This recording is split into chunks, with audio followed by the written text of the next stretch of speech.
अजब नगर में ले गए हमको सतगुरु आन, झिलके बिंब अगाध गति, सूते चादर तान। जगत गुरु तत्वदर्शी संत रामपाल जी महाराज जी के सानिध्य में 9 से 11 मार्च 2025 को 3 दिवसीय भव्य महासमागम का आयोजन किया जा रहा है, जिसमें संत गरीबदास जी महाराज की अमर वाणी का अखंड पाठ, संत रामपाल जी महाराज का विशाल सत्संग, दहेज मुक्त विवाह, विशाल भंडारा तथा अनोखी आध्यात्मिक प्रदर्शनी, रक्तदान शिविर, निःशुल्क नेत्र जांच शिविर, दंत चिकित्सा शिविर भी लगाए जाएंगे। इस महासमागम का आयोजन नेपाल सहित भारत के सभी 11 सतलोक आश्रमों में आयोजित किया जाएगा। हमारे सतलोक आश्रमों का पता है: सतलोक आश्रम श्री धनाना धाम सोनीपत हरियाणा, सतलोक आश्रम मुंडका दिल्ली, सतलोक आश्रम कुरुक्षेत्र हरियाणा, सतलोक आश्रम भिवानी हरियाणा, सतलोक आश्रम धुरी पंजाब, सतलोक आश्रम खमाणो पंजाब, सतलोक आश्रम सोजत राजस्थान, सतलोक आश्रम शामली उत्तर प्रदेश, सतलोक आश्रम बैतूल मध्य प्रदेश, सतलोक आश्रम इंदौर मध्य प्रदेश, सतलोक आश्रम धनुषा नेपाल। इस महासमागम में आप परिवार सहित सादर आमंत्रित हैं। अधिक जानकारी के लिए संपर्क करें 6477394641। अवश्य देखिए इस महासमागम का सीधा प्रसारण दिनांक 11 मार्च 2025 को सुबह 7:30 से the TV NRI channel, Sant Rampal ji Maharaj live YouTube channel, Jagat Guru Sant Rampal ji Maharaj Facebook page पर भी देख सकते हैं।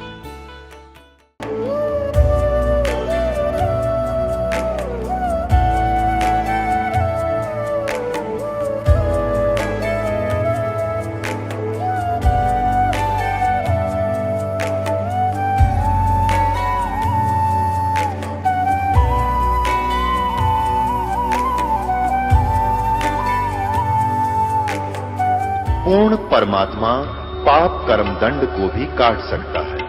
अभी तक जिस भी संत व महापुरुष से मिले, उन्होंने यही बताया कि पाप कर्म फल भोगने से ही समाप्त होगा। वो प्रभु कौन है जो पाप कर्म को काट देता है, वो काल के बंधन से छुड़वा देता है? उसका क्या नाम है, पूजा की विधि क्या है? कृपया अवश्य सुनिए जगत गुरु तत्वदर्शी संत रामपाल जी महाराज के अमृत वचन। नमस्कार दर्शकों, आज हम आपको एक ऐसी श्रद्धालु का अनुभव सुनाने जा रहे हैं जिनके जीवन में दुखों ने इस कदर प्रवेश किया कि मानो जीवन का अंत नजदीक आ गया हो। जी हां, आज हम आपको राजरानी जी का अनुभव सुनाने जा रहे हैं, जो सोनीपत हरियाणा की निवासी हैं। राजरानी जी ने हिंदू धर्म की ऐसी कोई भी भक्ति साधना नहीं छोड़ी जो उन्होंने ना की हो, परंतु सभी उपाय विफल रहे। चारों तरफ संकटों का ऐसा मंजर छाया कि प्रेत बाधाओं की काली शक्तियों ने उनके घर के चिराग को भी निगल लिया। अपनी इकलौती संतान को खोने के बाद राजरानी जी को आत्महत्या के सिवाय कोई और चारा नजर नहीं आ रहा था। जब राजरानी जी ने संत रामपाल जी महाराज से नाम दीक्षा ली तो उन्हें वे सभी सुख प्राप्त हुए जिनकी उन्होंने कभी कल्पना भी नहीं की थी। आइए अब सुनते हैं राजरानी जी की जुबानी उनके जीवन की यह प्रेरणादायक कहानी। नमस्कार जी। नमस्ते जी। क्या नाम है बहन जी आपका? मेरा नाम राजरानी है जी। बहन जी आप कहाँ से आई हैं? मैं गली नंबर 7 शिव कॉलोनी देवड़ू रोड से आई हूँ जी, सोनीपत। बहन जी संत रामपाल जी महाराज से नाम दीक्षा आपने कब ली? जी मैंने संत रामपाल जी महाराज से नाम दीक्षा 2013 में ली। बहन जी संत रामपाल जी महाराज से नाम दीक्षा लेने से पहले क्या आप कोई भक्ति साधना भी करती थी? हाँ जी सर, मैं ये राजस्थान में एक बाबा मोहन राम है, काफी मशहूर, वहाँ पे मैं बचपन से ही जाती थी जब से मैंने होश संभाला था। तो फिर आप संत रामपाल जी महाराज की शरण में कैसे आई? जी मैं संत रामपाल जी महाराज की शरण में ऐसे आई कि मेरे जो घरवाला था उसको काफ़ी धार्मिक चीज़ें देखने का शौक था। वो टीवी पे सत्संग वगैरह ही सुनता था। तो एक दिन ड्यूटी से आए वो और ऐसे ही टीवी के चैनल बदल रहे थे और संत रामपाल जी महाराज का सत्संग लग गया। वो सत्संग सुनने लगे तो मेरे बच्चे और मैं जैसे बोल रहे थे तो वो बोलने लगे तुम लोग बाहर जाओ, जो ज्ञान मुझे चाहिए है आज मुझे वो ज्ञान मिला है। मैंने कहा ऐसा क्या ज्ञान मिल गया कि आप हमें और बच्चों को भी बाहर निकाल रहे हो। तो जी उन्होंने मेरे से और मेरे बच्चों को गुस्सा किया और हमको बाहर निकाल कर कुंडी लगा कर वो सत्संग सुनने लगे। 1-2 दिन वो ऐसे ही सत्संग सुनने लगे। मैं भी 1-2 बारी जैसे उनको चाय वगैरह देने जाती तो मेरे कानों में भी कुछ वर्ड पड़े, तो मैं भी ये चीज़ नोट करने लगी कि जो ये संत बता रहे हैं बता तो ठीक भी रहे हैं, लेकिन पहली बार ऐसा संत देखा है जो सत कबीर को भगवान बता रहा है, वो तो एक कवि हुए हैं। और जब मैंने इस चीज़ को नोट करना शुरू करा, थोड़ा थोड़ा सत्संग देखना शुरू करा, जब मुझे ये समझ में आई कि वाकई में ही संत रामपाल जी महाराज जी वो संत हैं जिन्होंने हमें ये बताया है कि सही भगवान सच्चा परमात्मा संत कबीर ही है। और वही ज्ञान देख के हमने SMS के जरिए ज्ञान गंगा पुस्तक मंगाई और मैंने और मेरे घर वाले ने वो पुस्तक पढ़ी और उस पुस्तक से और टीवी का सत्संग सुन के ही हम संत रामपाल जी महाराज की शरण में आए हैं। बहन जी, हमने सुना है कि जो भी श्रद्धालु संत रामपाल जी महाराज से नाम दीक्षा लेते हैं उनको बहुत सारे लाभ प्राप्त होते हैं, चाहे वो आध्यात्मिक हो, भौतिक हो, शारीरिक हो या मानसिक हो। तो क्या संत रामपाल जी महाराज से नाम दीक्षा लेने के बाद आपको भी कोई लाभ प्राप्त हुए? यस सर जी, मुझे भी बहुत सारे लाभ हुए हैं, क्योंकि मैं पहले जो भी भक्ति करती थी उससे मुझे कोई लाभ नहीं होता था। मेरा एक बेटा था 3.5 साल का, वो भूत प्रेत के चक्कर में ही खत्म हुआ था, क्योंकि जब उसकी तबीयत खराब हुई तो हम उसे अस्पताल लेके गए। अस्पताल जब हम लेके गए तो डॉक्टरों की समझ से बाहर हो रहा था कि इसको ये क्या दिक्कत हो रही है।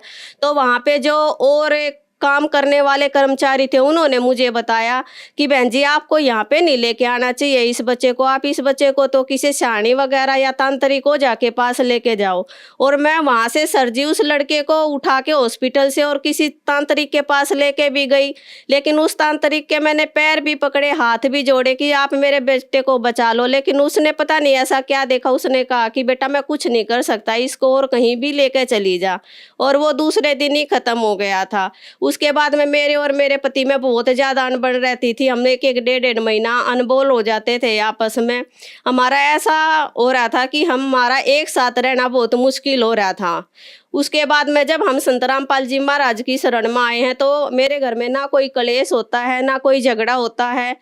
मैं जैसे बहुत ज़्यादा बीमार रहती थी। मेरा लड़का ख़त्म होने के बाद में मेरे 1-2 अबॉर्शन हुए थे, वो मशीन से हुए थे, तो मेरे पेट में ऐसे दर्द रहता था जैसे आग में जलन होती है।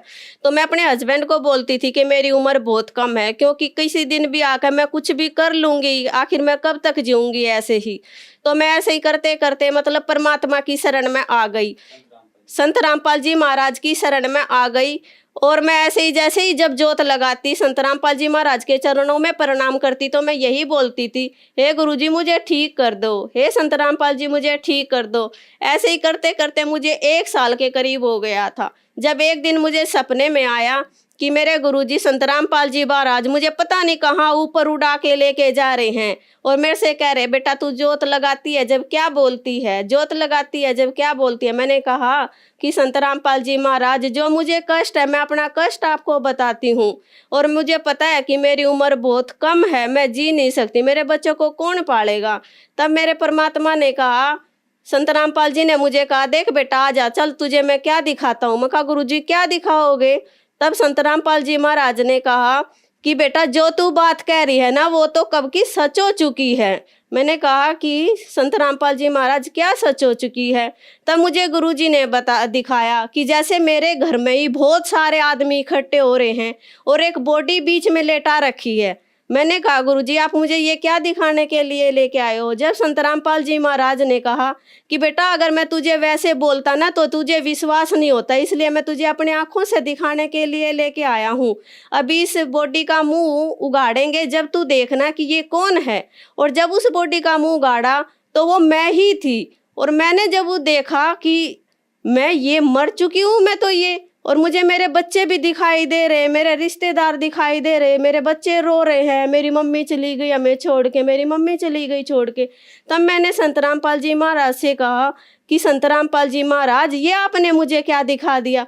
तब संत रामपाल जी महाराज ने कहा, बेटा अगर मैं तुझे वैसे बोलता कि बेटा तुझे मैंने जीवन दान दिया है तो मेरी बातों पे शायद तू विश्वास नहीं करती, इसलिए मैंने तुझे अपने आंखों से दिखाया है।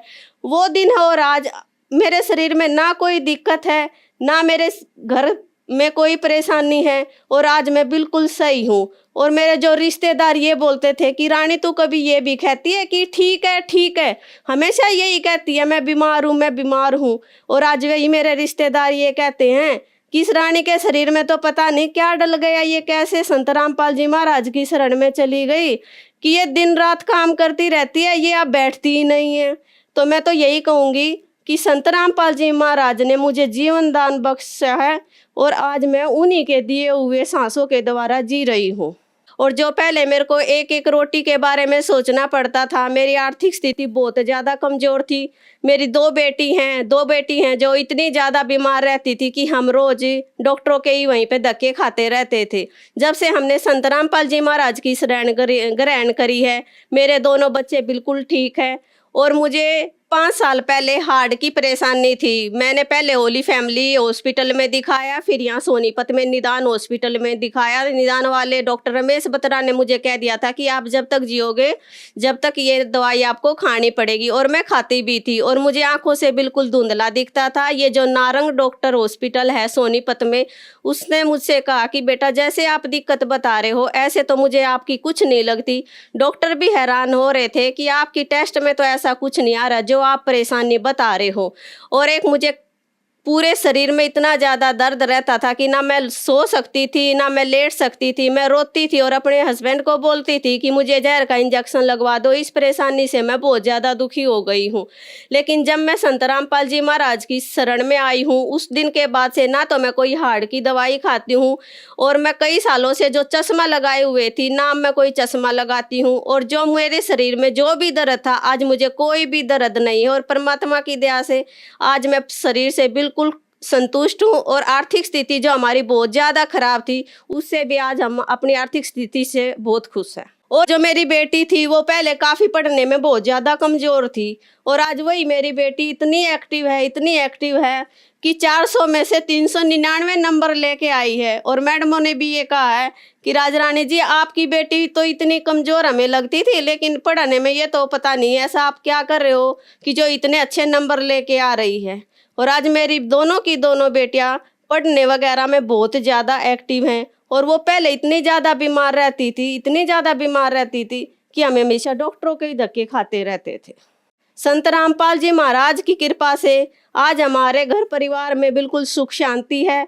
आज हमारे घर में कोई दिक्कत नहीं है। मेरे घरवाला भी बहुत अच्छा है, मेरे बच्चे भी बहुत अच्छे हैं, और मैं भी अपने शरीर से बिल्कुल स्वस्थ हूँ। बहन जी, संत रामपाल जी महाराज से नाम दीक्षा लेने के बाद आपको लाभ ही लाभ मिले, तो जो श्रद्धालु आज आपको देख रहा है आप उन्हें क्या संदेश देना चाहेंगी?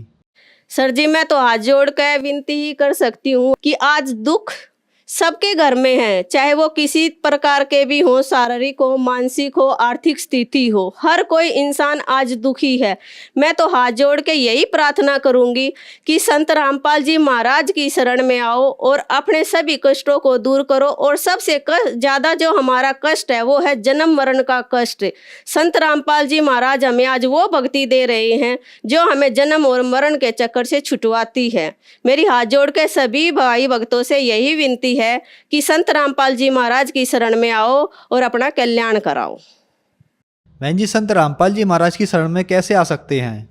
संत रामपाल जी महाराज की शरण में टीवी और काफ़ी चैनलों पे हमारा संत रामपाल जी महाराज का सत्संग आता है। उसके नीचे एक पट्टी आती है, उसके ऊपर कुछ फ़ोन नंबर दिए गए हैं। उन फ़ोनों पे आप कॉन्टैक्ट करके, आजकल तो हर ज़िले में हर स्टेट में संत रामपाल जी महाराज के नामदान क्षेत्र खुले हुए हैं। आप उन फ़ोन से कांटेक्ट करके जो भी आसपास के आपके नामदान क्षेत्र हो वहाँ से आप नाम दीक्षा ग्रहण कर सकते हैं। धन्यवाद बहन जी। सत साहेब। अब जगत गुरु तत्वदर्शी संत रामपाल जी महाराज जी के सत्संग के माध्यम से उस अद्वितीय आध्यात्मिक ज्ञान के बारे में जानते हैं जिसके माध्यम से आप भी प्राप्त कर सकते हैं ऐसे आध्यात्मिक, मानसिक और भौतिक सुख जो अभी तक आपने सिर्फ मीराबाई, ध्रुव, प्रहलाद जैसे कुछ ही भक्तों की जीवन कथा में सुने होंगे। अब सुनिए तत्वदर्शी संत के संग, शास्त्र अनुकूल भक्ति सत्संग, ऐसा अद्वितीय आध्यात्मिक ज्ञान जिसका है सर्वधर्मों के पवित्र शास्त्रों में प्रमाण। तब संत ने कहा कि हे राजन, तुम घर आए व्यक्ति का ये ऐसा ही सलूक करते हो क्या? राजा ने कहा कि आप क्या कर रहे थे? कि मैं आपके प्रश्न का उत्तर दे रहा था कि आपका प्रश्न ये था, क्या घर हम खुद भक्ति नहीं कर सकते? गुरु की क्या आवश्यकता है? राजा ने कहा, ये खाक उत्तर दिया तेने? बकवास करने लग गया कि नहीं सुनो जानते, मुझे छुड़वाओ पहले। राजा ने कहा छोड़ दो, ने छोड़ दिए। कि जिस प्रकार जो शब्द मैंने बोला कि राजा इसको अरेस्ट करो, ये टस से मस नहीं आपके सैनिक, और आपने वही शब्द एक बार कहा था, मुझे चारा ने पकड़ लिया आकर के। तो आपके वचन में शक्ति है, आपके बोलते ही ये क्रियावान हो गए, और वो शक्ति जो आप वाली है वो राजनीति वाली मेरे पास नहीं है। मेरे पास शक्ति है अध्यात्म की। ठीक इसी प्रकार जो वचन मैं बोलूंगा परमात्मा की शक्ति सब पर कार्यवान हो जाएगी, और आप कहते रहना उसका कोई असर नहीं होगा। इसी से आप समझ लेना। तो इसी प्रकार ये दास उस परमात्मा का कृपा पात्र है, उसी की कृपा से ये सच्चा ज्ञान आप तक पहुंच पा रहा है। तो इस दास के उस परमात्मा से निकली वचन का आदेश, और फिर इस दास के मुख से आगे चलेगा, ये सर्व प्राणियों का कल्याण करेगा। इसका तरीका देखो, परमात्मा ने कैसा एक अनोखा तरीका अपनाया है। कैसे चिप बनवा दी, मेमोरी कार्ड जिसको कहते हो, टेलीविजन प्रोजेक्टर बनवाए, इंटरनेट, वेबसाइट, यूट्यूब बनवा दी। अब जो घनी अच्छी आत्माएं होती हैं पूर्व जन्म, वैसे तो घनी अच्छी आत्मा है वही तो मनुष्य जीवन प्राप्त कर रही है, उनसे भी अच्छी आत्माएं हैं वो भगवान के लिए भटक रही है, और उनसे भी वो अच्छी आत्मा है जो सतगुरु और सत्संग और सच्चा नाम प्राप्त, सतनाम प्राप्त कर रही है। तो आप जो सतलोक आश्रम बरवाला जिला हिसार हरियाणा में आ रहे हो, ये तीसरे नंबर की सर्वश्रेष्ठ आत्माएं हो, जो आपको शीघ्र से परमात्मा का ये मार्ग ठीक मिल गया। तो जो अन्य भी हैं उनके लिए परमात्मा ने ये तरीका अपनाया है सर्व प्राणियों के कल्याणार्थ। ये वाणी जो दास बोल रहा है रिकॉर्ड हो रही है, मेमोरी कार्ड बन रहे हैं, टीवी पर चल रहे हैं, आप घर पर चलाते हो, पशु पक्षी भी होते हैं, चींटियां भी होती हैं, मच्छर माखी भी होती हैं, उन सब के ऊपर ये वाणी अपना प्रभाव करेगी। काल ने जैसा जुल्म किया था उतना ही उससे भी अधिक रहम अब परमात्मा ने अपनी आत्माओं पर किया है। चींटी से लेकर हाथी तक, रंग से लेकर राजा तक, ये सारे कबीर परमात्मा की बच्चे आत्माएं हैं। इस काल ने हमारा उलिया बिगाड़ दिया, हमारी दुर्गति कर दी, कुत्ते गधे सूर बनाकर हमें क्या डंगा खिला रहा है, और हम क्या खाते थे सतलोक में, कैसे रहते थे, कैसा सुख था वहां पर। अब आप तो भूल भाल गए, हम सब भूल भाल गए, भगवान ना कर फिर जगाए, यथार्थ ज्ञान को बताया। उससे पहले काल ने परमात्मा और सतलोक का नाम लेकर, कबीर का नाम जी का नाम लेकर के, और फिर और दूना अज्ञान फैलवा दिया। तो ये सभी उस परमेश्वर की आत्माएं हैं, उनके लिए परमात्मा ने ये समय फिक्स कर दिया था कि चौथा युग जब कलयुग आई तब हम अपना अंश पठाई। काल फंद छूटे नरलोई, सकल सृष्टि परवानी खोई, घर घर देखो बोध विचारा, सत नाम सब ठोर उचारा। कलयुग बीते 5500 पाचा, जब ये वचन मेरा होगा साचा। कलयुग बीत जावे जब एता, परमात्मा ने कहा है कि सर्व प्राणी, सकल सभी प्राणी परम पुरुष पद चेता, परम पुरुष यानी परम अक्षर ब्रह्म पूर्ण परमात्मा के पद यहां दो का बोधक है। एक तो गीता अध्याय नंबर 15 के श्लोक नंबर 4 में कहा कि अर्जुन, तत्वदर्शी संत की प्राप्ति के उपरांत तत्व ज्ञान रूपी शस्त्र से ज्ञान को काटकर उसके पश्चात परमेश्वर के उस परम पद की खोज करनी चाहिए। जहां जाने के बाद साधक लौटकर फिर संसार में कभी नहीं आते, यानी पूर्ण मोक्ष प्राप्त करते हैं। गीता अध्याय नंबर 18 के श्लोक नंबर 62 में कहा कि अर्जुन तू सर्वभाव से उस परमेश्वर की शरण में जा, उसी परमेश्वर की कृपा से तू परम शांति को और सनातन परम धाम, सनातन शाश्वत स्थान, उस स्थान को, उस परम पद को प्राप्त होगा। और यहां दूसरा पद का अर्थ है पद्धति। पद्धति माने परमात्मा के पाने की यथार्थ विधि, वो ज्ञान। तो कहते हैं, परमात्मा कहते हैं कि कलयुग बीत जावे जब एता, 5505 कलयुग जब बीत लेगा, उसके पश्चात पूरे सभी सकल सृष्टि, सारे प्राणी परमेश्वर के उस परम पद के चेता होंगे। चेता माने जानकार, ज्ञाता। और सतनाम सब ठोर उचारा। आज तक सतनाम ये बक क्या करते थे, न कख नहीं पता सतनाम है क्या चीज। सतनाम 2 अक्षर का मंत्र है, जिसमें एक ओम है, एक तत् है। ये मूल मंत्र है जो दास आपको देता है। जैसे इन कमलों में बैठे जितने भी देवता हैं, ये अधिकारी हैं यहाँ के। तो हम अपने लोग को तभी जा सकते हैं जब हम यहाँ सब के नो ड्यू सर्टिफिकेट ले लेंगे, क्लियरेंस मिलेगी। हम इनके ऋणी हैं, तभी हम यहाँ बांध रखे इन्होंने। तो प्रथम जो मंत्र आपको दिया जाता है 5-7 नाम का है, ये पहले 5 नाम का शुरू किया था परमेश्वर ने। धीरे धीरे आने वालों ने वो खत्म कर दिया, वो वैसे और नाम सेलेक्ट कर लिए। तो ये मूल मंत्र है। ये प्रथम मंत्र भी मूल मंत्र है, और सतनाम भी मूल मंत्र है, और सार नाम ये मूल मंत्र है। मूल मंत्र का अर्थ है, अब जैसे हम विष्णु जी के 1000 नाम बना रखे, सहस्रनामा, और शंकर भगवान के बहुत से मंत्र बना रखे हम, जिनका जाप किया करते थे लोकवेद के आधार से। उनसे कोई लाभ होने वाला नहीं था। जैसे भैंसे को भैंसा करते रहे, ओ भैंसा राम, भैंसा साहब, वो कतई नहीं सुनेगा। एक बार ने कर दे हुर्र, वो यूं देखेगा।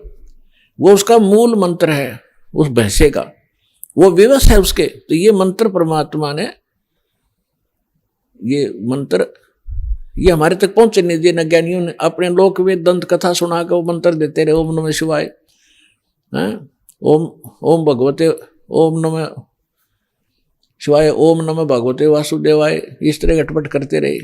या ओम सतनाम, ओंकार, रंकार, ये अटपट, ये कोई मंत्र है? ये है वो मूल मंत्र।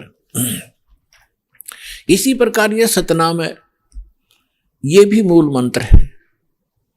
इनसे प्रभाव ज्यादा पड़ता है, एकदम सतर्क हो जाते हैं और तुरंत ही हमारी तरफ आकर्षित होते हैं ये शक्तियां। और तीसरा मंत्र है, वो तो अनमोल मंत्र है, सारनाम जिसे कहते हैं। इसकी तो आज तक छींट भी नहीं लगने दी थी परमात्मा ने। जितने भी महापुरुष हुए हैं, सबको परमात्मा ने सतर्क कर दिया था, सारा ज्ञान समझा कर कि हमारा और काल का एक संघर्ष चल रहा है। जब 5505 वर्ष बीत जाएंगे कलयुग की, उससे पहले इसको डिस्क्लोज नहीं करना। धर्मदास साहिब जी से कहा था, धर्मदास मेरी लाख दुहाई, ये सार शब्द और ये मूल ज्ञान तो दास साहब को बता रहे, ये है मूल ज्ञान। कबीर साहब कहते हैं 33 अरब ज्ञान हम बाखा, 33 अरब वाणी बोली, और मूल ज्ञान हमने गुप्ती रखा है। ये है मूल ज्ञान जो दास को दिया है। और यही सभी महापुरुषों से परमात्मा ने स्पष्ट कर दिया था कि अभी तुम जाप करो, अपना कल्याण करवाओ, क्योंकि ये भोले हैं, अभी इनको ज्ञान है नहीं। आप ये नाम सुना दोगे, आने वाले समय में काल के दूत भी यही मंत्र देते मिलेंगे सभी को, तो हम भिन्नता कैसे बताएंगे नकली और असली की? तो वो तो महापुरुष थे, जैसा कि वेदों में लिखा है कि परमात्मा वहां से सतलोक से चलकर आते हैं, दृढ़ भक्तों को मिलते हैं। दृढ़ भक्त, श्रेष्ठ आत्माएं दृढ़ भक्त, ये सभी दृढ़ भक्त थे। इन्होंने आगे जुबान नहीं खोली किसी को ये मंत्र बता दूं। उदाहरण के लिए, जैसे आप भाई बाले वाली एक जन्म साखी है, जिसको पूरा सिख धर्म एक विशेष आदर और विशेष प्रमाणित ग्रंथ मानते हैं कि बाला और मर्दाना के साथ गुरु नानक देव साहिब जी की जो वार्ता हुई वो सारी ज्यों की त्यों लिपिबद्ध है। उसमें एक समंदर की साखी आती है, यानी समुद्र का प्रकरण है कि बाला और मर्दाना ने गुरु नानक देव जी से कहा था कि गुरुदेव हमने श्रीलंका नहीं देखी, वो दिखाओ। समुद्र के आंखें खोली, आंखें बंद की तो समुद्र के किनारे खड़े हो गए। समुद्र पर के जाके परली पार जाना था श्रीलंका में। तो नानक साहिब जी ने कहा कि तुम वाहिगुरु वाहिगुरु करते हुए मेरे पीछे पीछे आ जाओ। इस समुद्र पर ऐसे चलने लगे जैसे थल पर चलते हैं, जमीन पर। उसी समय नानक साहिब जी ने उस सतनाम का उच्चारण शुरू कर दिया, 2 अक्षर का। और बाला उस मर्दाने ने वह नकल कर ली कि हम तो वाहिगुरु वाहिगुरु जप रहे हैं और गुरु जी 2 नाम का जाप अलग से है, वो जाप कर रहे हैं। उसने जो ही वो मंत्र जाप करना शुरू किया 2 अक्षर का, मर्दाने ने जो नानक साहिब जी जब करते हुए जा रहे थे वो समुद्र में डूबने लग गया। तब नानक साहिब जी ने कहा कि मर्दाना, गुरु की नकल नहीं करनी चाहिए, बहुत हानि हो जाती है। जो मैं कहूँ ऐसे करो, तुम्हारा इसी में कल्याण है। तो इतना डर गए फिर वही वाहे गुरु कहने लग गया। तो उसी तरह फिर चलने लगा समुद्र के जल पर जैसे थल पर चलते। तो ये एक समझण की बात है पुण्यात्मा। उन महापुरुषों को सख्त हिदायत थी परमात्मा की कि इसको किसी को बताना नहीं। और ये झटका देना जरूरी था, ये झटका देना भी जरूरी था, क्योंकि नानक देव साहिब जी ने एक प्राण संग्रह नामक ग्रंथ बनाया था, शिवनाभ राजा के पास वो सुरक्षित रखा था। उसमें इस नाम का पूरा डिस्क्लोज था, पूरा लिखा हुआ था। तो उनको मालूम था कि ये फिर वाणी पढ़ेंगे मेरी लिखी हुई, कोई इसका जाप ना कर ले और ये डिस्क्लोज ना हो जाए, सार्वजनिक ना हो जाए, जिस कारण से झटका दिया। उसके बाद सिख समाज उस कथा को पढ़कर इतना घबरा गया, इतना चिंतित हो गया, इतना सतर्क हो गया कि ये नाम की तात गुरु ग्रंथ साहिब में भी नहीं आना चाहिए। कोई गलती से सिख बच्चा पढ़ जाप ना कर ले, गुरु के वचन की अवहेलना ना हो जाए और हानि ना हो जाए, जैसे मर्दाना डूब गया होता है। तो पुण्यात्माओं, ये संतों के खेल होते हैं। गुरु नानक जी जाप कर रहे हैं उसी मंत्र का 2 अक्षर का, और मर्दाने को मना कर दिया क्योंकि परमात्मा का आदेश था। और जो विधि ये संत बताकर गए हैं, जैसे गरीबदास जी, धर्मदास जी, नानक साहिब जी और ये जितने भी महापुरुष, ये परमात्मा से परिचित हुए। इन्होंने जो वाणी बोली ये परमात्मा की वाणी के तुल्य ही असर करती है। तो पूरे सिख समाज में वाणी का पाठ, भंडारे आदि उसी समय शुरू कर दिए। वाहेगुरु वाहेगुरु जाप करते हैं। Who is Waheguru? वाहेगुरु कौन है? इसके विषय में गरीबदास साहब ने कहा कि झांकी वेख कबीर की, नानक कीती वाह, और वह सिखा के गल पड़ी कौन छुटावे था। नानक साहब ने को परमात्मा मिले थे जिंदा महात्मा के रूप में, जब वो बेई नदी में स्नान करने प्रतिदिन जाते थे, सुल्तानपुर शहर के पास, जहां वो एक राजा के घर के यहाँ नौकरी करते थे, मोदी खाने की। तो वहां परमात्मा ने उनको, नानक साहब जी ने बेई नदी में डुबकी लगाई स्नान करने के लिए, तो वहां से अदृश्य कर दिया, अंतर्धान कर दिए और कहीं और सुरक्षित ले जाकर के उनका शरीर रख दिया। आत्मा को निकाल कर सतलोक लेकर गए। वहां जाकर देखा कि जो बाबा जी नीचे से आया था ये खुद भगवान है। जो महात्मा नीचे से आए थे खुद अमर पुरुष है, ये अमर पुरुष है, सतपुरुष है, ये अकाल पुरुष है। और वहां सिंहासन के ऊपर जाकर देखा कि सिंहासन के ऊपर जहां परमात्मा का सिंहासन है वहां उनका अन्य रूप था, अन्य तेज था शरीर में, करोड़ सूर्य मिला दे करोड़ चंद्रमा से। तो नानक साहिब जी ने सोचा कि ये जो तख्त पर बैठा है ये है रब, अमर पुरुष, और ये नीचे से जो जिंदा महात्मा आए हैं ये कोई यहाँ के नौकर होंगे। इतने में क्या देखा कि जिंदा महात्मा के रूप में परमात्मा नीचे से गए थे, वो अपने ही दूसरे स्वरूप पर जो सिंहासन पर तेजों में शरीर, उसमें प्रकाश निकल रहा था, करोड़ सूर्य मिला दे करोड़ चंद्रमा ऐसा एक रोम में, उस पर चंवर करने लगे। थोड़ी देर के बाद क्या होता है कि वो सिंहासन वाले रूप उठे, नीचे से गए महात्मा के रूप में परमात्मा अनंत कोट ब्रह्मांड के सिंहासन पर विराजमान हुए। देखते ही देखते जो तेजों में शरीर था वो जिंदा महात्मा वाले रूप में समा गया, और जिंदा महात्मा ही उस अनंत कोटि ब्रह्मांड के सिंहासन पर, संचालक के सिंहासन पर विराजमान थे। चंवर अपने आप को होने हो रहा था। तब परमात्मा ने कहा कि प्यारी आत्मा, तुम्हारे लिए मैं भटक रहा हूं, और तुम्हें जिस उद्देश्य के लिए भेजा था भूल गए थे।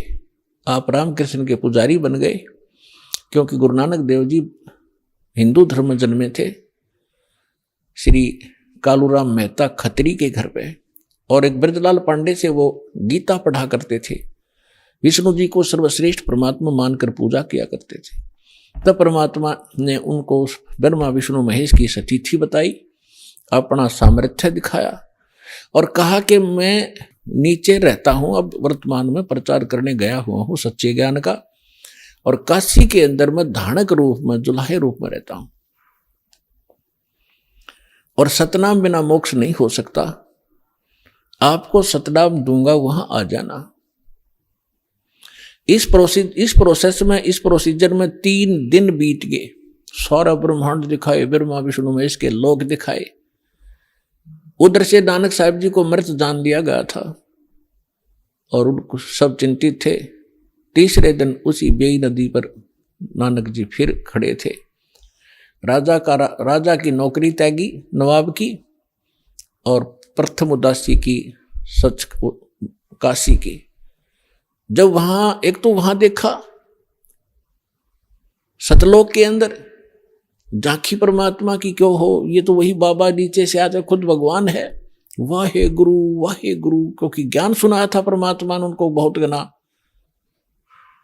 कि वाह गुरु। तो गरीबदास जी ने कहा है कि झांकी वे कबीर की, झांकी माने नजारा सतलोक का।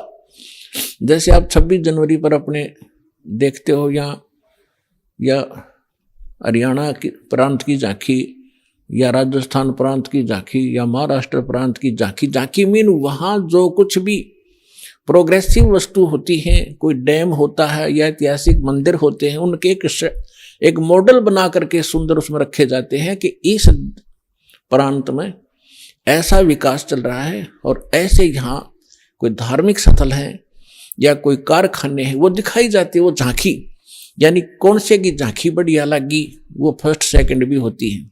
तो यहाँ परमात्मा कहते हैं, गरीबदास जी कहते हैं, झांकी वे कबीर की, सतलोक का नजारा देखा, अनन्न कीती, वाह गुरु, वाह।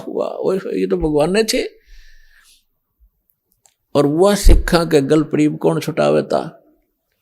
अब वाहे गुरु कौन है? यही अमर पुरुष ही है। वाहे गुरु, वाह गुरु कौन थे? जैसे आदरणीय रामानंद जी को परमात्मा मिले थे, सचखंड लेकर गए थे, फिर वहां पे छोड़ा था। वो 5 वर्ष की लीला कर रहे थे परमात्मा, 5 वर्ष की आयु दिखा रहे थे। 104 वर्ष के वृद्ध रामानंद जी ब्राह्मण पंडित विद्वान, वेदों और गीता के माने जाते थे। तब उसने कहा था कि तुम साहेब, तुम संत हो, तुम सतगुरु, तुम हंस, और गरीब दास तेरे रूप बिना और न दूजा अंश। तुम स्वामी में बाल बुद्धि, तुम मालिक हो। मेरा ज्ञान तो एक बालक जैसा था। तुम स्वामी में बाल बुद्धि, कर्म भ्रम की ओर नाश। रामानंद जी कह रहे हैं, गरीबदास जी परमात्मा से प्राप्त ज्ञान को तुलसीदास जी की तरह अपनी छाप लगा कर बता रहे। गरीबदास निज ब्रह्म तुम, निज ब्रह्म माने वास्तविक परमात्मा आप हो। मुझे हो गया दृढ़ विश्वास, दोहू ठोड़ है एक तू, भया एक से दो। गरीबदास हम कारणे तुम आए हो मगजो। वहां से चल कर आए हो। बोलत रामानंद जी सुनो कबीर करतारे, गरीबदास सब रूप के तुम ही सर्जनहारे। तो इसी प्रकार नानक साहिब जी ने देखा, जब पहुंचे ना वहां काशी के अंदर, जब वापस पहुंचे पृथ्वी पर खोजने लगे, इस ज्ञान की चर्चा करते चले, उसका जवाब कहीं नहीं मिला उनको कि ब्रह्मा विष्णु महेश से भी ऊपर कोई शक्ति है। तो जब वहां पहुंचे, परमात्मा ने वहां प्रचार कर रखा था, परमात्मा के ज्ञान से परिचित जो रामानंद जी के आश्रम में भगत मिले, उन्होंने 1 मिनट में सारी कथा सुना दी सचखंड सतलोक की। तब नानक साहिब जी ने कहा था कि मैं ही परमात्मा, कहते फाई सूरत मुलुक की वेश, ए ठगवाड़ा ठगी देश, खरासी आना बहुता बार, लोगो धानक रूप रहा करता। तेरा एक नाम तारे संसार, ओए होए। नानक साहिब जी ने कहा कि तेरा एक नाम, यो सतनाम तारे संसार में, ए हो आस, ए हो आधार। इसी आस में मैं आपके पास आया हूं, मेरा और कोई आधार रहा नहीं आपके ज्ञान से। तो कहने का भाव ये है कि दास जो कहना चाह रहा था आपको, ये कितना सीक्रेट मंत्र है। नानक साहिब जी ने आज उनके करोड़ों शिष्य हैं, और उनके बाद 9 इनके गुरु साहिबान भी हैं। किसी के पास सतनाम की छींट नहीं लगी, इनके पास सतनाम नहीं था। तो पुण्यात्माओं, क्या गुरु नानक देव जी अन्य महात्मा हमारे दुश्मन थे? हमारे परम मित्र थे। उन्होंने ऐसा तरीका बता दिया, दान धर्म ये यज्ञ करवानी शुरू करवा दी।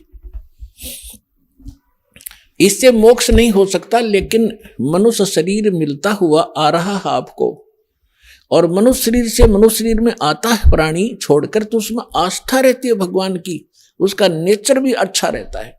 बेशक वो समाज में रहकर कुछ दिन बिगड़ जावे, इस ज्ञान के सुनते ही वो तुरंत सेट हो जाता है।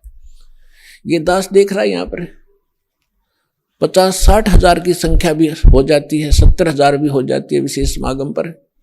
और आप कैसे कितने शिष्टाचार से बहन भाई रहते हैं, कितने प्यार से रहते हैं। आप पिछले जन्म से मनुष्य शरीर से आए हुए हो, और एक आधा कोई आ जाता भूल भटक कर, जो पिछले जन्म में मनुष्य ना हो करके वैसे किसी के साथ आ जाता, तो वो ही थोड़ी बहुत अटपट कर देता है, वो एक ही दुखी कर देता है। और आप हजारों की संख्या में ऐसे बैठ जाते हो और ऐसे चित्त ला कर सुनते हो मालिक की वाणी को। तो ऐसे आप में अब जल्दी ये ज्ञान समावेगा और पार हो जाएंगे 2 मिनट में। असंग जन्म हो गए धक्के खाते ने। तो ई परमात्मा ने इसलिए ये रजा बख्शी थी, सभी महापुरुषों को सख्त हिदायत दे दी थी कि किसी को बताना नहीं। गरीबदास पंथ से दास का निकास हुआ है, और गरीबदास पंथ को मैं दास खूब जानता है। पूरे मेरे गुरुदेव के अतिरिक्त पूरे गरीबदास पंथ में ये सतनाम नहीं था, और अटपट गाते यही राधे राधे श्याम मिला दे, राम राम हरे कृष्ण कृष्ण कृष्ण हरे हरे, ये नाम देते हैं। ओम ओम भगवते वासुदेव, ओम नमः भगवते वासुदेवाय, इस तरह के नाम देते हैं। या केवल सोहम को दो भाग में बांट लेते हैं, सो बाहर हम अंदर। मोटरसाइकिल ने बीच तो तोड़ ले, काट ले, हर फेर ने गई इस पे को इधर ले जाओ, इसको इधर, बढ़िया मोटरसाइकिल हो गया। अकल है इनके अंदर। तो पुण्यात्माओं, सौभाग्य आपका, परमात्मा ने आपको पहले शिक्षित किया। यह शिक्षा हमारी सबसे बड़ी दुश्मन है। हमने के बनाया परमाणु बम, सबसे पहले अपना नाश तैयार किया, और उसके बाद ये हम अहंकारी हो गए। एक छोटा सा पद पा करके, चाहे इंजीनियर बन जा, डॉक्टर बन जा, जज बन जा, या राजनेता अभी मंत्री बन जा, प्रधानमंत्री बन जाता है, न फूल जाता है। और कल को मृत्यु होगा, गधा कुत्ता बनकर धक्के खाओगा, वो दुख तो ना दिखता तुम्हारे को। इस भक्ति के बिना ठीक है, आपको जो भी अधिकार मिला है उसको नेक नीति से निभाओ, और इस बात को याद रखो, यहां सदा नहीं रहोगे। और ये सदा ये सुख नहीं, जिसको तुम सुख मान रहे हो वैसे तो ये सुख नहीं है, फिर भी ये भी नहीं रहेगा। तो इस कारण से फिर ये ज्ञान हमारे अंदर समावेगा। तो परमात्मा ने हमें शिक्षित किया। आप पिछला इतिहास देखो, हमारे पूर्वज इतने अधीन, सीधे साधे थे, ना छल कपट था। सबको मालूम है अपने पूर्वजों का। आज चाहे कोई कितना प्लातून पाक रहा हो, उनको सब का मालूम है उनके दादा परदादे कैसे रहते थे, झोपड़ियों में टाइम पास किया उन्होंने, और हमसे अच्छा जीवन जीते थे। वो बेसिक कपड़ा भी नहीं पहनते थे, धोती या लंगोट में रहते थे, धोती बांधते थे कई बार तो गर्मियों में, और वो नेक आत्मा थे। उनका सुथरा जीवन निर्वाह हो रहा था आज की तुलना में। चाहे आज कितने हम अपने आप को टीटी पाके दिखते हो, पैंट शर्ट पहन कर, गाड़ी मोटर लेकर, चैन एक पल की नहीं, सपने में बकवाद सूझ जाए तुमको, जो भगवान से दूर है प्राणी। तो ये शिक्षा ने हमें खूब बिगाड़ा। अभी शिक्षा के बिना आप तक ये ज्ञान नहीं आ सके था। ये विज्ञान मनुष्य के सतर का नहीं है जो आज आप देख रहे हो, टेलीविजन, इंटरनेट, चिप, ये मेमोरी कार्ड, ये परमेश्वर ने मनुष्य को बुद्धि दी है। न 4 युग का इतिहास आपके पास है। ढंग से कोई बैलगाड़ी भी नहीं रखा करते थे, टूटी फूटी में घसीटे अंडा करते थे। हमने दास ने वो जमाना देखा है कि कनक निकालने के लिए 1 महीना तक पशुओं को इन गेहूं के ऊपर घुमाया करते थे, 15-15 दिन, जब जाकर वो दाने अलग होते थे, चूड़ा अलग होता था, भूस। और आज आप क्या देखते हो, 2 मिनट में कट कर जाते। ये कहाँ से बुद्धि आई आपके लिए कि सुविधा दूं अपने बच्चों को ताकि ये भक्ति में ज्यादा समय लगावें। हमने देखा हमारी माताएं, चाची, ताई 1-2 किलो आटा पीसने की खातिर 2-2 घंटे लगी रहती हूँ हाथ से। अब उसके लिए चाकी ऑटोमेटिक पावर की बना दी। अब आटा उधर पिस रहा, तुम बैठकर माला जपो, भगवान का भक्ति करो। पशुओं का चारा काटा करते। दास का जन्म एक जाट किसान के घर हुआ, जिस कारण से खूब परिचित है। पहले तो ऐसे देखे हमारे दादाजी, ऐसे काटा करते थे एक फरसा सा ले करके। फिर ये हाथ से चलाने वाली मशीन बनी, गंडासा बोलना जिसको। और अब एक पावर बिजली से कनेक्शन लगा के, मोटर लगा के, और कट ढेर सारा काट दे घंटे में, 20 पशुओं का काट देती है। तो ये सुविधा भगवान ने इसलिए दी कि तुम इस समय का सदुपयोग करो। तुम इसका सदुपयोग की बजाय दुरुपयोग करने लगे, ताश खेलें और गप्पे मारे बैठ के, राजनीति की बतलाओ, सिनेमा देखें मुंह आंखें फाड़ के। तो ये सब जो ज्ञान होगा आपको, फिर आप में सुधार आवेगा। डर लगेगा, डर लगता है ज्ञान हो जाने पर। तो इस ज्ञान से आपको परिचित हो जाओगे कि हम कहाँ रह रहे हैं। 1 सेकंड का भरोसा नहीं, कहाँ कब बिजली गिर जाए। और आज किसके ऊपर गिंडली मारे बैठे हैं, ये मेरा है, ये मेरा है। परमात्मा कहते काया तेरी है नहीं, और ये माया कहां से हो बोले आदमी। तेरा शरीर ही तेरा नहीं है, तो इसको कैसे अपनी मान बैठा अनजान। तो ये अज्ञान हटाने के लिए सत्संग किए जाते हैं। और सत्संग सतलोक आश्रम बरवाला के अतिरिक्त इस 21 ब्रह्मांड में नहीं मिलेगा आपको। अब जिन महापुरुषों को परमात्मा मिले, उनमें से परमेश्वर ने कहा था कि बर्म में पंथ संवत 1775 सोई 75 होई, वैसे 1774 संवत होना चाहिए। कबीर सागर कबीर वाणी में प्रिंट है, वो गलत है। संवत 1774 होई, तादन प्रेम प्रगटे जग सोई। और बर्म में पंथ मेरी प्रगट हो वाणी, और शब्द हमारे का निर्णय ठानी। ये 12 पंथ हमी को ध्यावें, अस्थिर घर का मरम नहीं पावे, इंक्लूडिंग गरीबदास पंथ को कबीर साहब ने कहा है। गरीबदास का 12वां पंथ कबीर साहब के 12 पंथों में से। और 12वें पंथ में मेरी वाणी, मेरी महिमा की वाणी उस पुण्यात्मा के माध्यम से प्रकट होगी। और गरीबदास पंथ वाले मेरी इस महिमा की वाणी को पढ़ा करेंगे, अर्थ गलत लगाएंगे। जैसे गीता के पढ़ने वाले गीता के अर्थ गलत लगाते रहे, वेदों के पढ़ने वाले वेदों के अर्थ गलत लगाते रहे। वेद पढ़ने पर भेद न जाने, ये बाँचे पुराण 18। और जड़ को अंधा पत्ते खवावे, भूल गया सृजनहारा। अब परमात्मा कहते हैं ये वेद पढ़े और पत्थर की पूजा करें, उसका फल फूल चढ़ाओ पत्ते भगवान को, पत्थर के को कहने वेद समझे। फिर इसी प्रकार इस गरीबदास और कबीर पंथ के जितने भी अनुयायी या वो नकली संत हुए हैं, उन महापुरुषों को छोड़कर, जैसे गरीबदास जी को तो परमात्मा मिले थे, उन्होंने वाणी लिख दी, उनको आदेश था कि इसको डिस्क्लोज नहीं करना भी। और एक परमात्मा ने ये मार्ग चलाना था, इसलिए एक स्पेशल इंस्ट्रक्शन दे दी गई थी, क्योंकि परमात्मा पल पल में संग रहता है उस महापुरुष को जिसको वो स्वयं भेजता है अपने कार्य के लिए।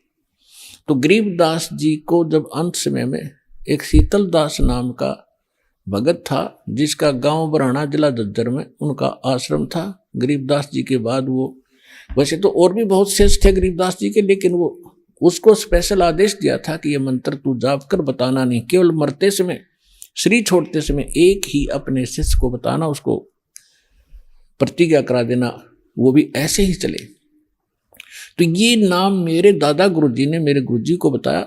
दादा गुरुजी के, मेरे गुरुजी के साथ उनका जो गुरु भाई थे दास, उनसे भी मिला था। मेरे दादा गुरुजी का आश्रम है गांव गोपालपुर, खरखोदा तहसील, जिला सोनीपत, हरियाणा में। वहां जब मैं गया, उनसे डिस्कस हुई, उनसे नाम के बारे में जिक्र हुआ, तो वो नाम क्या बता रहे थे, उनके शिष्य भी यही बता रहे थे कि हमें नाम दे रखा है ओम नमो भगवते वासुदेवाय, और श्री कृष्ण की मूर्ति ला रहे। तो पुण्यात्माओं, आप विश्वास करना, परमात्मा जिस प्रकार से भक्ति को छुपा कर कैसे गुप्त रास्ते से निकाल कर आप तक लाए हैं, काल के दूतों के हाथ नहीं लगने दिया दाता ने। तो मेरे गुरुजी के पास को ही उन्होंने बताया था, और मेरे गुरुजी ने इस दास के अतिरिक्त इनके लाखों शिष्य थे, किसी को शिष्य संत भी बने हुए थे, लाल कपड़े धारण भी किए हुए थे, उनके साथ रह रहे थे, उनको भी ये मंत्र नहीं बताया था। ये दास के ऊपर रजा की थी। और इसका प्रमाण आप देख भी रहे हो कि नानक साहिब जी ने किसी भी सिख को, क्या वो हितैषी नहीं थे, लेकिन वो दृढ़ भक्त थे कि यदि आज मैंने इसको डिस्क्लोज कर दिया, दृढ़ कर दिए, तो नकली पंथ चलेंगे, ये भी ये नाम दिया करेंगे आने वाले समय में। ये अधिकारी के बगैर ये कार्य नहीं कर सकते। जैसे अभी आपको बताया, इस दास के अतिरिक्त विश्व में इन मंत्रों के देने का कोई अधिकारी नहीं है। और डुप्लीकेट आप चाहे पासपोर्ट बनवा लो, चाहे लाइसेंस बनवा लो, जब इसका जिसकी आवश्यकता पड़ेगी, जब पता चलेगा, तो उसमें बहुत देर हो चुकी होगी। कब पता चलेगा? जब आप संसार छोड़ कर जाओगे और धर्मराज के दरबार में जब ये डुप्लीकेट लाइसेंस दिखाओगे, मैंने उस गुरु से नाम ले रखा था, ये पासपोर्ट दिखाओगे, आप भी दोषी और बनाने वाले की भी गर्दन वही पकड़ी जाएगी। तो उसमें से डर के दास की प्रार्थना इन साधु संत फकीरों से, जो गुरु बने बैठे हैं, ठीक है, उनका उद्देश्य भले ही अच्छा होगा, लेकिन वो परिचित नहीं है, कुमार्ग पर जा रहे हैं, स्वयं भी वापस आवें, अपने शिष्यों से भी कह दें कि ज्ञान हमारा ठीक नहीं है, वास्तव में ठीक नहीं है, नहीं तो जनता को तो पता लगेगा ही लगेगा। ऐसा कहने से ये संत अब बाहर मुक्त हो जाएंगे, जो आज गुरु बने बैठे हैं, झूठे पासपोर्ट बना रहे हैं, अंत में इनको बड़ी भयंकर मार पड़ेगी। दास इनके हित में कह रहा है, कोई इनका दुश्मन नहीं है, एक मित्र के रूप में काम कर रहा हूं सबके। आज भले इनको क्योंकि अपने स्वार्थ से गलत लगता हो, जैसे गोरखनाथ जी को परमात्मा मिले थे, गोरखनाथ जी ये आजकल के तो कोई संत नहीं है जिनको हम संत माना करते थे। गोरखनाथ जी में इतनी शक्ति थी, एक पहाड़ को सोना बना दिया था अपने वचन से, सोना, सोने का, स्वर्ण, गोल्ड का, और अपने गुरु मच्छंदर नाथ के उसका 100 फूंक दिया था, उसकी अस्थि इकट्ठी करके और उसको अपने वचन से शरीर बना दिया था, और वो आत्मा मच्छंदर नाथ की फिर उसमें प्रवेश कर दी थी। और फिर भी बोला हुआ था, फिर भी मोक्ष नहीं था उसका। अपन आत्माओं तब परमात्मा मिले थे उनको, और कहा था कि गोरखनाथ में सभी का गुरुआ, सबका एकमात्र गुरु मैं हूं पूरे विश्व में। ये संत भाषा है, क्योंकि ये पद्य भाग के अंदर शब्दों में अपने राग के अनुसार बोला जाता है। कहा कि गोरखनाथ में सबन का गुरुआ। अब गोरखनाथ जी क्या कहते हैं? तेरा वचन मोय लागे कड़ुआ, कि आप जो कह रहे हो मेरे अतिरिक्त कोई संसार में गुरु नहीं है, तो मुझे आपका ये वचन अच्छा नहीं लग रहा, कड़वा लग रहा है, बुरा लगता है। तो परमात्मा कहते हैं कड़वा लगे सो मीठा होई, हमारी बात पतीजे जोई। फिर क्या कि मेरे ज्ञान पर विश्वास कर लोगे, एक दिन ये जो कड़वा आज आपको लग रहा है एक दिन मीठा लगेगा। अभी आपने सुने संत रामपाल जी महाराज के मंगल प्रवचन। आइए अब सुनते हैं संत रामपाल जी महाराज से नाम दीक्षा लेकर सतभक्ति करके अद्भुत लाभ प्राप्त करने वाले अनुयायी के विचार। दर्शकों, एक महिला के जीवन में जो दुख और पीड़ा आती है, उनसे मुक्ति दिलाना किसी चिकित्सक या सामान्य व्यक्ति के वश की बात नहीं होती। इन गहन दुखों और कठिनाइयों से उसे बाहर निकालने की शक्ति केवल वही समर्थ परमात्मा रखता है जो सभी प्राणियों और इस सृष्टि का सृजन करता है। आज हम आपको एक ऐसे ही शक्ति के चमत्कार का साक्षात्कार कराने जा रहे हैं। मध्य प्रदेश के नरसिंहपुर की रहने वाली राखी शर्मा जी से मिलिए। ये देवी देवताओं की परंपरागत साधनाओं में लीन रहते हुए भी भूत प्रेत बाधाओं और शारीरिक कष्टों से ग्रस्त थीं। लेकिन जब इन्होंने तत्वदर्शी संत रामपाल जी महाराज से नाम दीक्षा ली तो इनके जीवन में अद्भुत चमत्कार हुआ। संत रामपाल जी महाराज, जिन्हें आज एक महान समाज सुधारक के रूप में पूरे विश्व में जाना जा रहा है, उनके आश्रमों का वातावरण इतना शांति और सकारात्मकता से भरपूर है कि पहली बार वहां जाने वाला व्यक्ति अचंभित रह जाता है।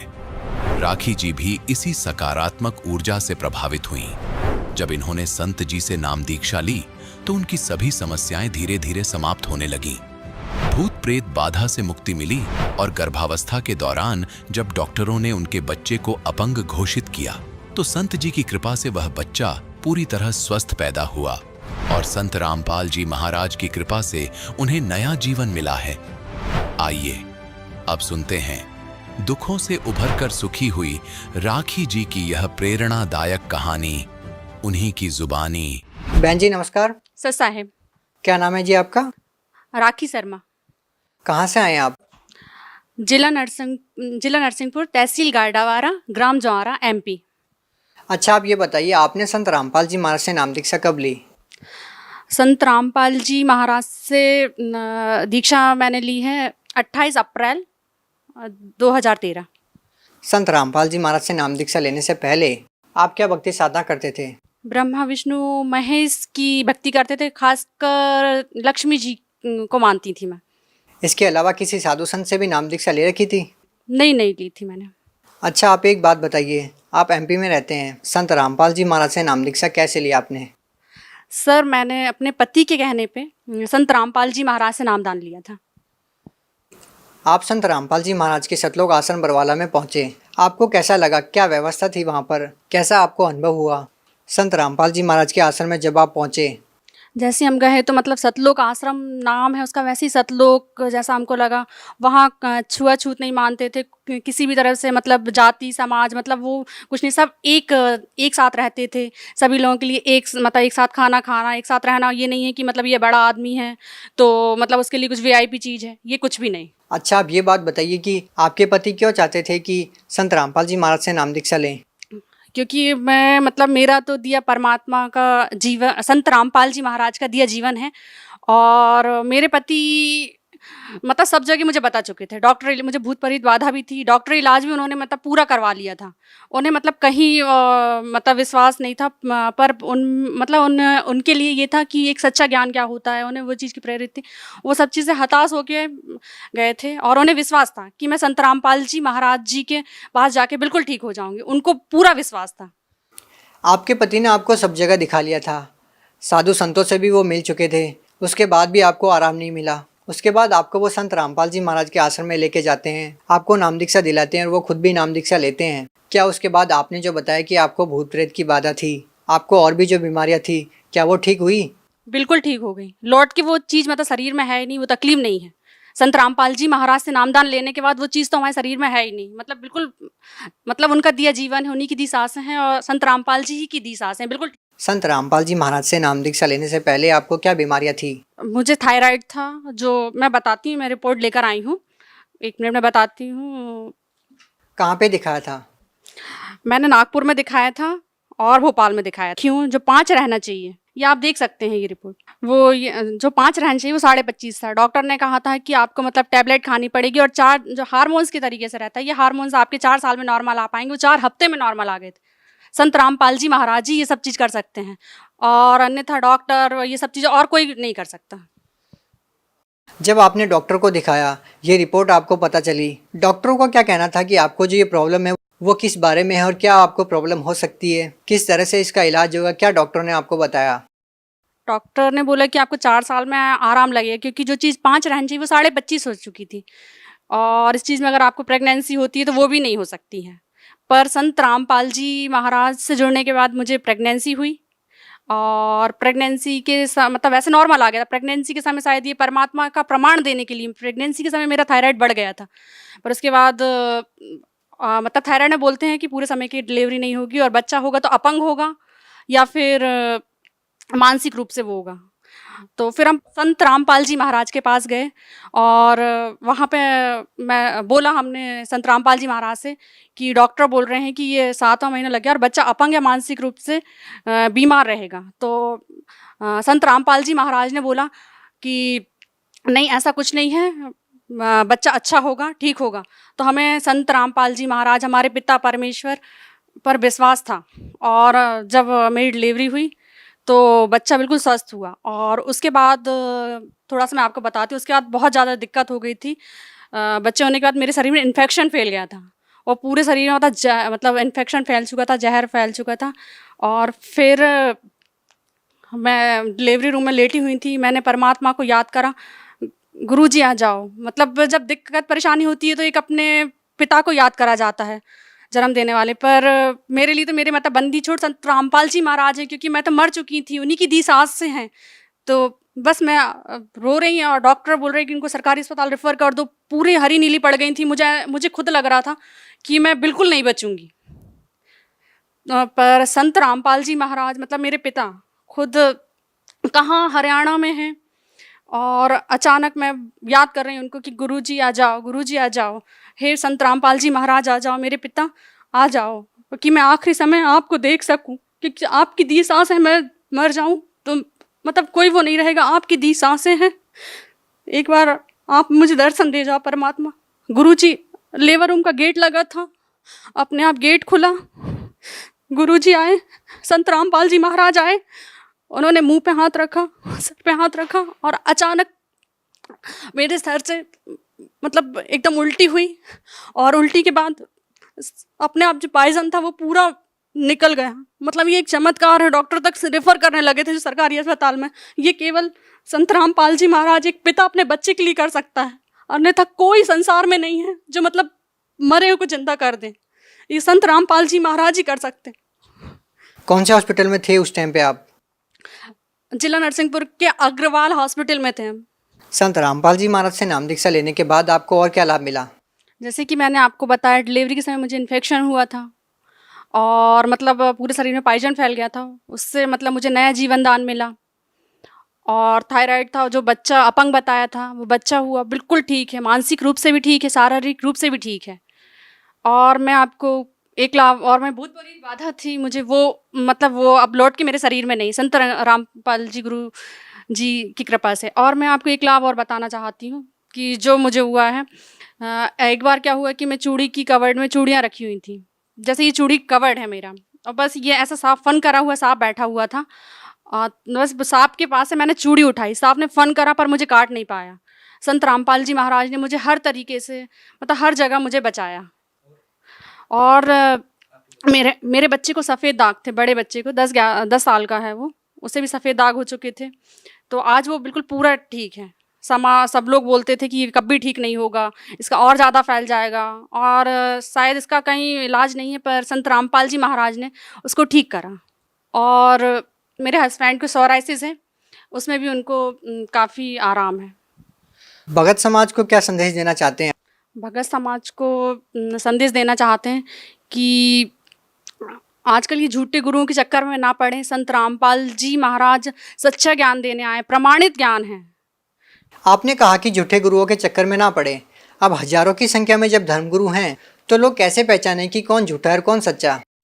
तो वो तो आजकल पढ़ा लिखा समाज है। प्रमाण मतलब गुरुजी तो गीता जी रामायण जी में से प्रमाण बता रहे हैं। सच्चे गुरु क्या पहचान है, गीता जी में बताया है कि आपने सच्चे गुरु की पहचान के बारे में बताया। अगर आपसे पूछा जाए कि सच्चे गुरु की क्या पहचान है तो आप क्या बताना चाहेंगी? सच्चे गुरु की तो मतलब सबसे बड़ा प्रमाण है हमारे गुरुजी कि आज तक मतलब कोई जितने भी गुरु हैं उन्होंने मतलब कभी प्रमाणित ज्ञान नहीं बताया।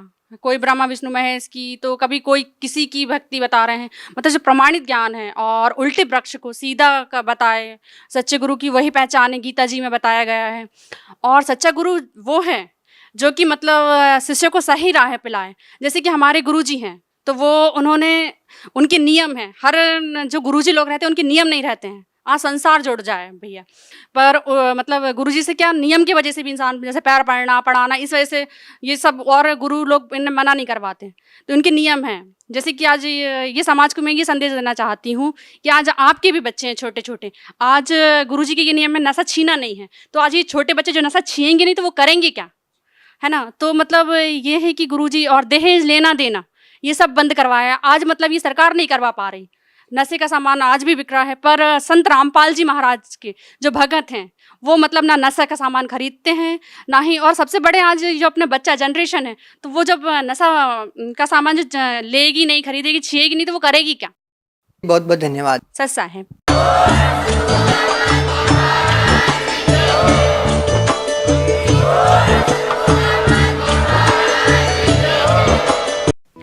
आप सुन रहे थे जगत गुरु तत्वदर्शी संत रामपाल जी महाराज के मंगल प्रवचन।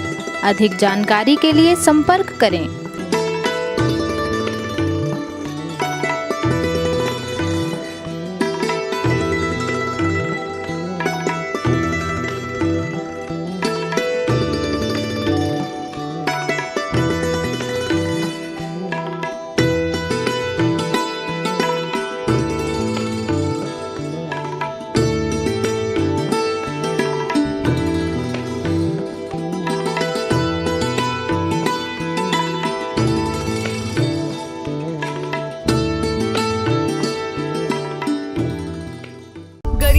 अजब नगर में ले गए हमको सतगुरुआन, झिलके बिंब अगाध गति सूते चादर तान। जगत गुरु तत्वदर्शी संत रामपाल जी महाराज जी के सानिध्य में 9 से 11 मार्च 2025 को 3 दिवसीय भव्य महासमागम का आयोजन किया जा रहा है, जिसमें संत गरीबदास जी महाराज की अमर वाणी का अखंड पाठ, संत रामपाल जी महाराज का विशाल सत्संग, दहेज मुक्त विवाह, विशाल भंडारा तथा अनोखी आध्यात्मिक प्रदर्शनी, रक्तदान शिविर, निःशुल्क नेत्र जांच शिविर, दंत चिकित्सा शिविर भी लगाए जाएंगे।